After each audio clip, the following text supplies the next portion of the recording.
Yesterday, the 22nd of January, 2025, was a truly historic fork in the road moment for Australian politics. Because yesterday, despite giving the air cover by President Trump in the USA, announcing that the US would withdraw from this farcical Paris Climate Accord, Mr. Peter Dutton, the leader of the Liberal Party, the leader of the official opposition in this country, committed, going to the next election, that the Liberal Party will stay within, I said, this farcical Paris Accord agreement. Would you consider withdrawing from Paris? I think we've been pretty firm in our commitment to net zero by 2050, and that's a commitment that we take seriously and that we'll honour. Coalition government remain in the Paris Accord? Yes, we will, and I've said that before. Coalition government remain in the Paris Accord? Yes, we will, and I've said that before. He didn't even take the opportunity. President Trump put the opportunity for Mr. Dutton on a plate. The next item here is the withdrawal from the Paris Climate Treaty.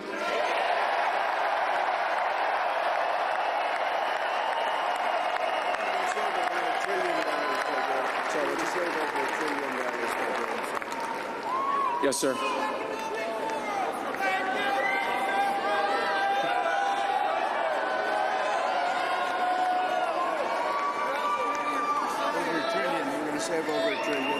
We're going to save over $1 trillion by withdrawing from that treaty.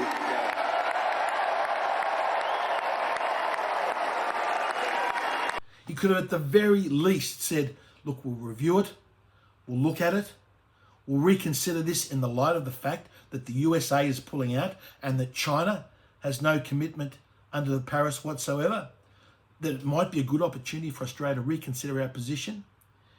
Despite that opportunity being presented to Mr. Dutton on a plate, he could have at the very least said the Liberals are going to look at this and review it and reconsider the Liberal Party position because of the USA pulling out and China building hundreds of coal-fired power stations, that it makes it simply a pointless exercise for Australia to stay within the Paris Agreement.